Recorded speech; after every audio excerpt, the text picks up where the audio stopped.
लालगंज विधायक संजय सिंह ने मंगलवार को विधानसभा में विपक्ष का पूरा काला चिट्ठा खोलकर रख दिया। इस दौरान विपक्षी सदस्यों ने हंगामा भी करने की कोशिश की, लेकिन अपने तर्कों के सहारे संजय सिंह ने कई ऐसी बातें रखी जिसका समाज भी लंबे समय से उत्तर मांगता रहा है। दरअसल मंगलवार को विधानसभा में शिक्षा के मुद्दे पर बहस हो रही थी।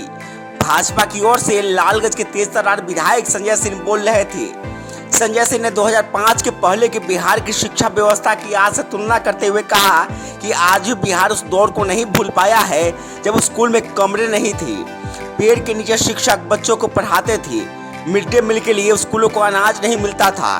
उन्होंने कहा कि लोग इस बात को कैसे पचा सकते हैं कि अकबर महाने इस बात को पढ़ाया गया, लेकिन घास की रोटी खाकर देशभक्ति करने वाले महाराणा प्रताप को भुला दिया गया। संजय सिंह ने कहा कि आज बिहार में वो सरकार है जो अकबर नहीं बल्कि महाराणा प्रताप को महान मानती है।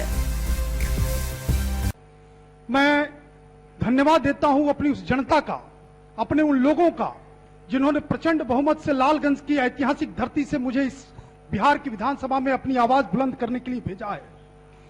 मैं अब स्मरण करता हूं अपने उस पूज्य पिता को जिन्होंने जीवन पर्यंत मुझे संघर्षपूर्ण जीवन जीने की प्रेरणा दी है। मैं स्मरण करता हूं अपनी पूज्य माता का जिनकी प्रेरणा से मैं सरकारी नौकरी छोड़कर समाज की सेवा में आज इस सदन का सदस्य बनने के लिए प्रेरित हुआ। महोदय, आज जब शिक्षा की बात चल रही है तो हमको बिहार के उस नालंदा विश्वविद्यालय की कौंध दिखाई पड़ती है, नजरों के सामने उसका वैभवशाली इतिहास दिखाई पड़ता है। जिस नालंदा विश्वविद्यालय के आलोक से दुनिया आलोकित होती रही है, जिस नालंदा विश्वविद्यालय के ज्ञान से दुनिया को ज्ञान प्राप्त होता रहा है, जिस वैशाली की धरती ने इस बिहार के सूबे, बिहार की वैशाली की धरती ने जिस गणतंत्र का ज्ञान सारी दुनिया को दिया, आज जिस चाणक्य ने नीति का निर्धारण सारी दुनिया को सिखाया, उस बिहार सूबे बिहार की स्थिति 2005 के पहले के लोगों ने क्या कर दी, यह देखकर दुर्दशा मन में आता है। अध्यक्ष महोदय, 2005 के पहले जो सरकारें थी वो किस प्रकार की सरकार थी, कैसे शिक्षा बिहार के अंदर चल रही थी।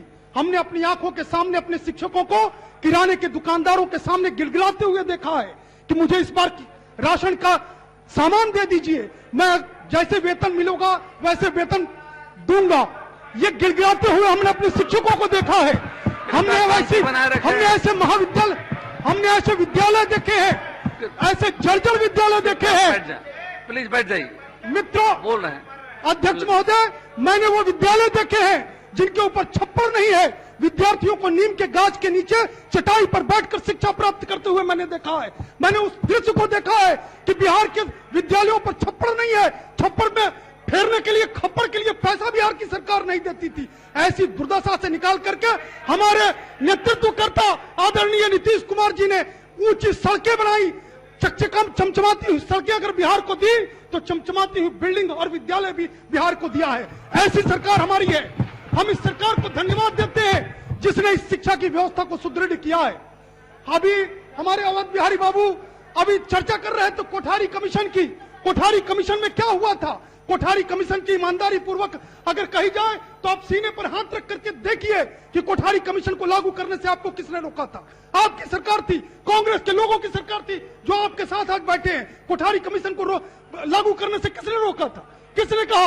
आज मैं ये बात कहना चाहता हूं कि आदरणीय लालू प्रसाद जी इस सदन के सदस्य रहे हैं, इस सदन के नेता रहे हैं, और कोठारी कमीशन को अगर लागू नहीं किया गया तो उनके लड़के आज प्रतिपक्ष के जो हमारे नेता हैं वो दिल्ली के आर के पूरम के विद्यालय में पढ़ते थे और आप कोठारी कमीशन की बात कर रहे हैं, कोठारी कमीशन लागू करने की बात कर रहे हैं। आपने ईमानदारी पूर्वक लागू नहीं किया, आपने कोठारी कमीशन को रोका है। मित्रों, मैं इस बात को कहना चाहूंगा, शांति बनाए रखे प्लीज। मैं इस बात को, उनकी आदत बनी हुई है, उनकी आदत बनी है बैठे बैठे बोलने की, बुजुर्ग है, आदत बनी हुई है। मैं मांग करता हूं आज के इस प्लीज बैठ जाइए, आपको बोलने दीजिए। आज हमारी सरकार ने कहा है, अध्यक्ष महोदय, हमारी सरकार ने कहा है, हम विश्वास करते हैं कि एक बेटी पढ़ेगी तो हमारी 7 पुश्तें तरेंगी। इस भावना के साथ हम काम करने वाले लोग हैं और इसीलिए हमने अपनी लड़कियों को कहा है कि जो इंटर पास करेगी उसको 25,000 रुपया वजीफा देंगे, जो स्नातक पास करेगी उसको 50,000 विश्वास करने वाली हमारी सरकार है, इसलिए हम काम करने वाली सरकार है। मित्रों, हम कहते हैं हमको वैभवशाली बिहार चाहिए, हमको समृद्ध बिहार चाहिए। इसलिए महोदय, मेरे समय से ये न काटा जाए, मेरे समय से ये न काटा जाए। हम समृद्धशाली बिहार चाहते हैं, हम गौरवशाली बिहार चाहते हैं। हमको गौरव से दूर करने का काम किसने किया? सोवियत रूस से और चाइना से प्रेरणा प्राप्त करने वाले इतिहासकारों ने हमको अपने गौरवशाली इतिहास से बाहर किया है। हमारे गुरु गोविंद सिंह, जिनके दोनों बेटे, हमारे गुरु गोविंद सिंह जिनके दोनों बेटे जिंदा दीवारों में चुनवा दिए गए। आप बैठिए। हमको अध्यक्ष महोदय, अकबर महान है, ये 5 पन्नों में मुझको पढ़ाया गया, परंतु घास की रोटी खाकर के भी पराधीनता स्वीकार नहीं करने वाले महाराणा प्रताप इतिहास के पन्नों से महरूम कर दिए गए।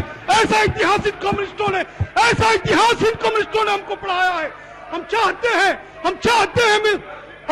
हैं अध्यक्ष महोदय कि बिहार की धरती के शान गुरु गोविंद सिंह, जिनके दोनों बेटे जोरावर सिंह और फतेह सिंह जिंदा दीवार में चुनवा दिए गए, उनको इतिहास के पन्नों में दर्ज किया जाए, उनके लिए यथावत स्थान दिया जाए। हम चाहते हैं अध्यक्ष महोदय, इन समृद्धशाली बिहार लाना चाहते हैं। और ये वामपंथी लोग इनको कुलबुलाहट होती है जब हम अपने गौरवशाली इतिहास का स्मरण करते हैं। वाजपेयी जी ने कहा था, शांति बना अध्यक्ष महोदय, वाजपेयी जी ने कहा था, हारे हुए मन से कोई खड़ा नहीं होता, टूटे मन से कोई बड़ा नहीं होता। इन कम्युनिस्ट पार्टी के लोगों ने, कम्युनिस्ट विचारधारा से प्रभावित इतिहासकारों ने हमको हारे हुए मन का बना दिया, हमको टूटे हुए मन का बना दिया, और इसके खिलाफ हमको संघर्ष करना है, इस बात के खिलाफ हमको संघर्ष करना है। और हम तो मांग करते हैं अपने शिक्षा मंत्री से, हम मांग करते हैं अपने बिहार के मुख्यमंत्री से, इतिहास के पन्नों को समृद्ध करिए, इतिहास का पुनर्लेखन कराइए और हमारे गौरवशाली इतिहास को हमारे सामने खड़ा करिए। इतनी बात कहते हुए अपने क्षेत्र की महान जनता का एक बार फिर आभार प्रकट करते हुए हम अपनी बात समाप्त करते हैं। धन्यवाद।